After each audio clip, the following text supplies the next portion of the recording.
Oh yeah, yeah. That'd be tight. That does sound crazy.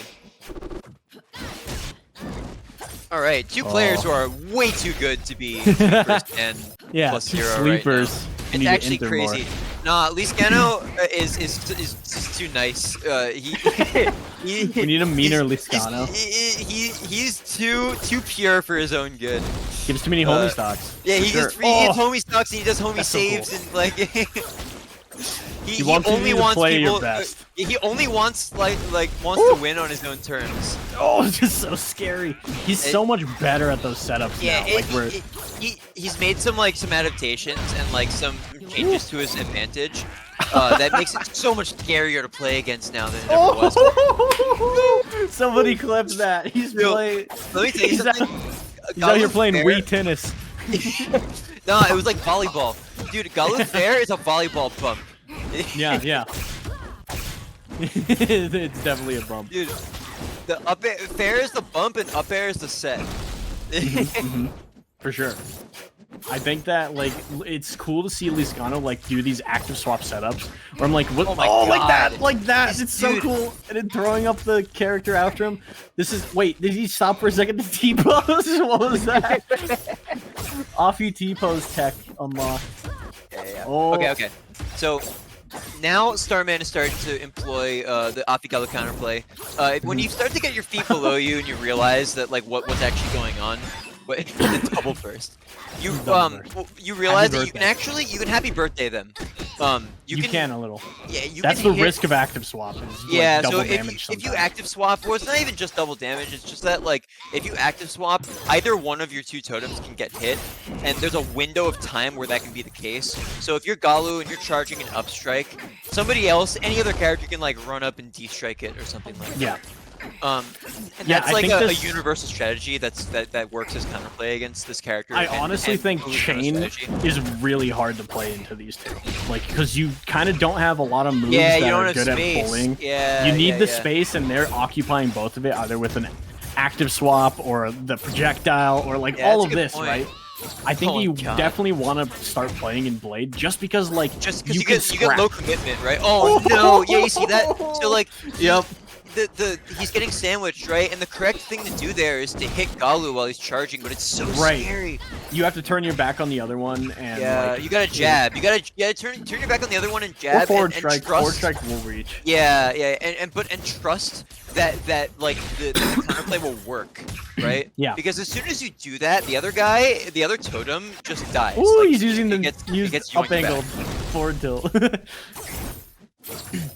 Galu has those angled forward tilts now. Oh, it's so cool. Yeah, it's a little anti-air. And it's a combo move. It's perfect for Leescano. He's the type of person who's I'm gonna memorize all of these and what they do and how they're different and see what happens. Beefy down air right there. Beefy down air.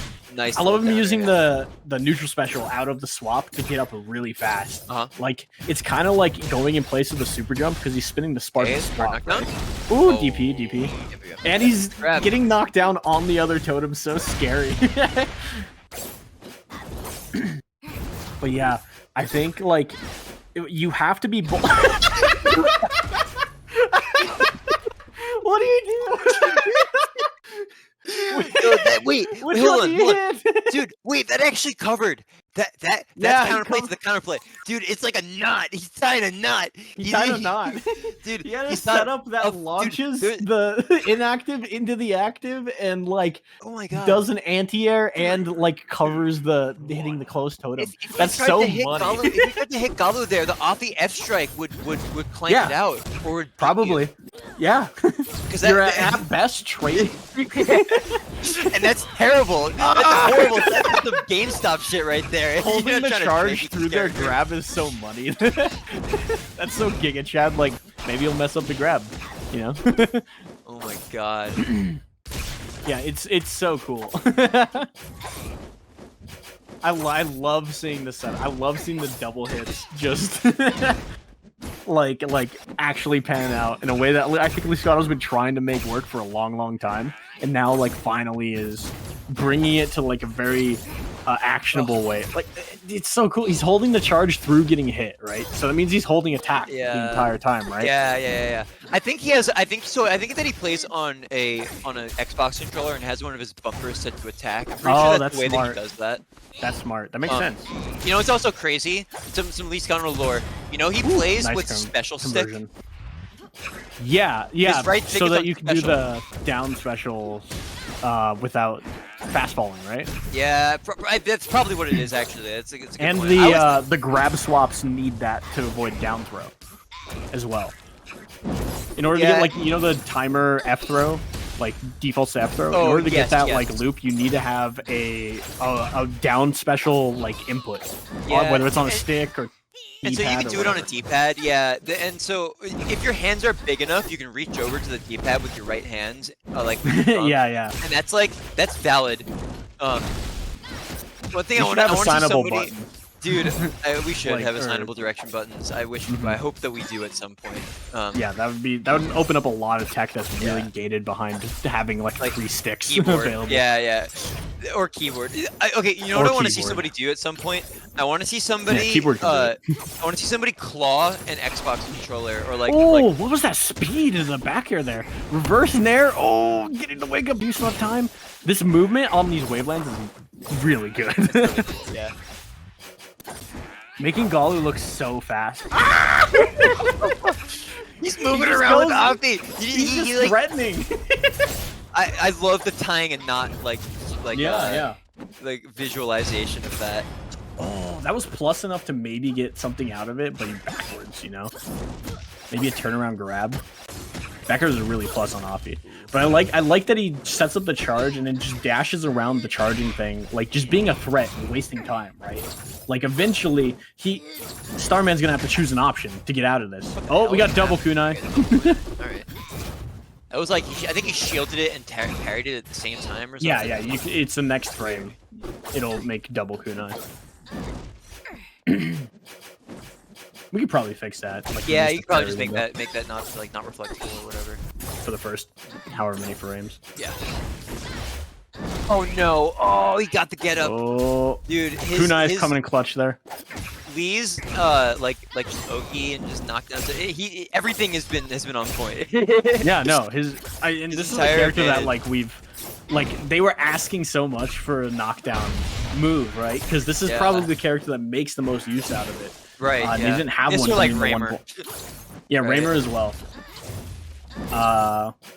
Those characters awesome at like knockdown situations. It's so fun to watch. It is. And so like now the meta is finally developing. Very clutch burst from Lee there, not getting back. Oh, great block! Stock. Was that a snapback jab? That was totally snapback jab. Could have been. Oh, killing Galu off the top. Probably should fix that. Inactive totems get. What? What? Wait. What? He switches? What was that? Wait, what? This is some deep tech. I don't Leescano know probably knows exactly what's happening. I don't know what. We could probably just ask him, and he knows. That was weird. They switched places, and then like Offie was dead. Dude, man, okay, there you go. Oh, through the stage. What the hell? Leescano gave him a second. Yeah, he gave him the homie weight. It's okay. That was whack. I understand. It's as whack as the rest of the stuff he's doing, but he's like, I didn't mean to. So it doesn't count. All right. Big comeback to make. Starman with a full meter. Got kunai up. Leescano got him in the corner, though. This is exactly the situation he wants, where both totems are walling someone off, right? If both totems are lined up like this, right, he gets to set up so much gross stuff off of it. Oops himself right there. No spark and no steam. DPs, but not punished. He gets rid of the last hit totem. Totems. It got yeeted. Oh, yeah. Great DP. Yeah, the cross-up is going to do a lot there. I want to take a second to flame pipe man in chat right now. Because wave landing has been faster than rushing for like 2 years. That was the first thing that I implemented as a developer, like all the way back in October of 2021. Yeah, remember the movement patch? You might have been. I'm pretty sure you were around for the movement patch. That was it. That was the movement patch. Mm-hmm. Anyway, Anyway, we're back. We're on Sov. Sovereign Peak. That's a pick. We're on Sov with no what's it called? With like medium settings, so it's actually dark. Yes. You know, actually, I kind of like this from.